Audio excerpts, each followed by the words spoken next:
Hello and welcome back to Live from Paris. Time now, as promised, for business news with William Edwards. Hello, William. Hi, Lorna. So, first up, a bit of a question.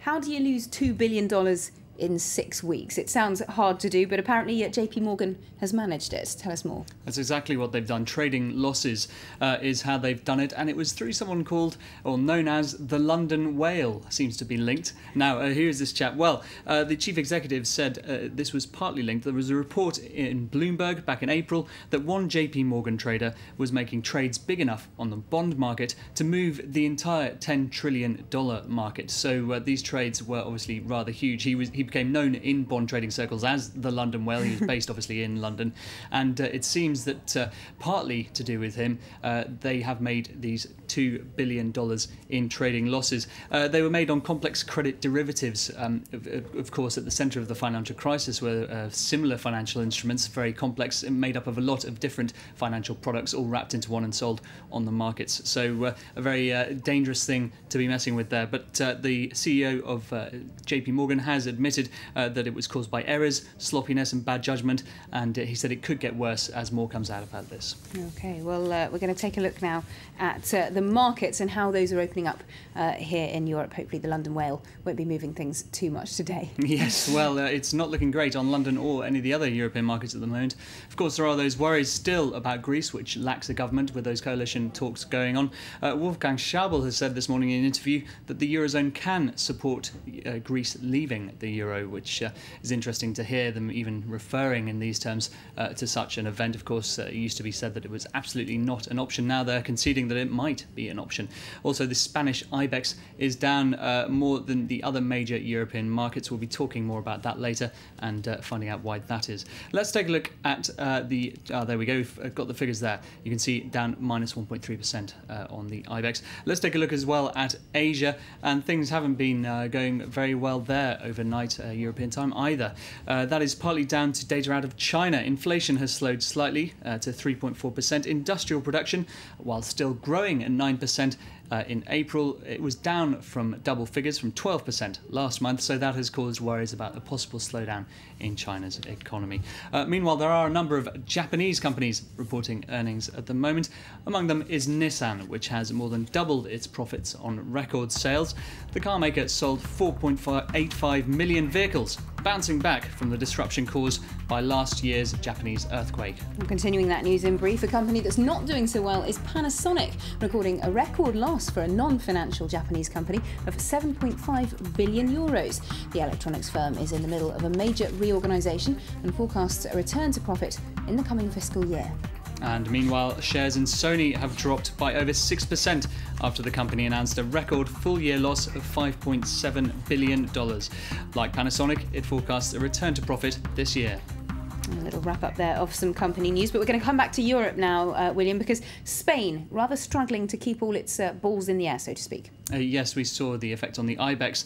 Firstly, of course, it's dealing with a banking crisis. It nationalised effectively one of its major banks, Bankia, this week. It's also expected to unveil banking reforms later on today. Banks are going to have to separate off their toxic assets from the property bubble that, of course, has really brought Spain to the heart of the Eurozone crisis.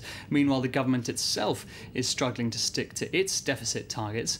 The European Union, of course, has agreed these targets with the Spanish government. It may agree to ease them, but only perhaps in exchange for certain changes to the Spanish government's policies. This could include external inspectors verifying these latest banking reforms and potentially a call for the federal government to further rein in the spending of Spain's regional governments. OK, well, sticking with Spain, one of the country's biggest challenges is its unemployment rate. That's at 52% among young people, really quite staggering figures. Brussels is suggesting Spain follows the German model of offering so-called mini-jobs. Those require just a few hours work a week and would keep young people in the labour market. Our correspondents have been gauging reaction in Madrid. 26-year-old Nuria is juggling 2 jobs as a support worker at a Madrid secondary school and a town hall administrator. The short-term contracts are the best deal this young teacher has found in 4 years. When we ask her about the idea of creating German-style mini-jobs in Spain, she's indignant. The possibility of having mini jobs here is really scary. I think we're already very, very flexible here. I work 41.5 hours a week and I earn 1,100 euros gross working 2 jobs, and it's all very unstable. I'll be able to do this for a few months until my contract at the town hall runs out, then I'll be left with just 300 euros a month. People employed under the mini-job system in Germany can work for 15 hours a week and earn up to 400 euros a month tax-free while still receiving welfare benefits. Almost half of all jobs in some sectors, notably the hospitality sector, are mini-jobs. Brussels is recommending Spain introduce a similar scheme to help tackle the youth unemployment rate of 52%, but some experts are sceptical.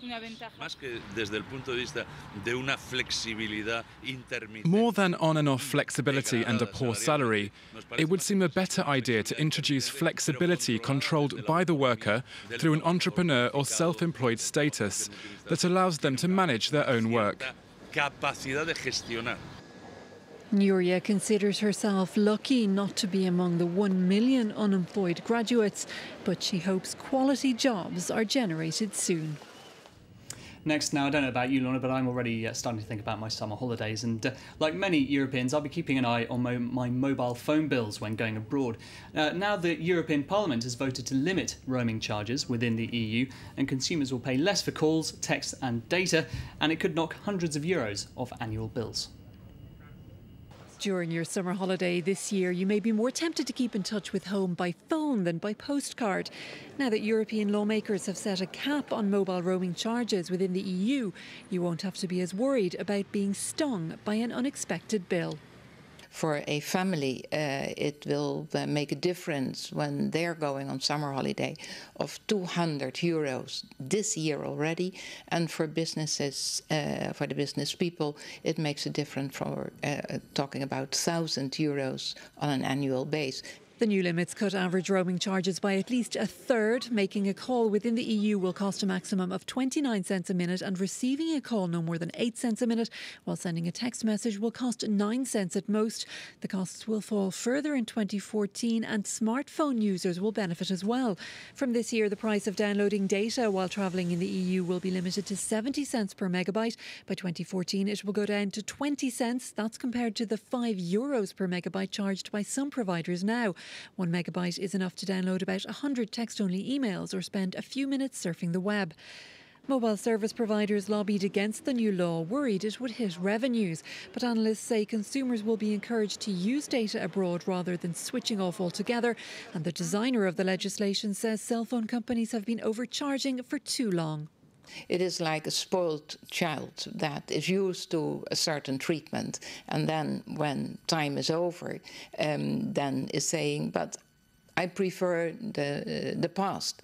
Past is over, future is there, we need to be competitive. The caps come into effect on the 1st of July, just in time for the summer holidays. Siobhan Silk there, and just some news coming into us now before we go. Guido Westerwelle, the German foreign minister, has said no more money for Greece without reforms. That's that statement just coming into us in the last few moments. Tom Burgess-Watson will be here after the weather to keep you up to date with that and the rest of the day's news, so do stay tuned. Thanks for joining us.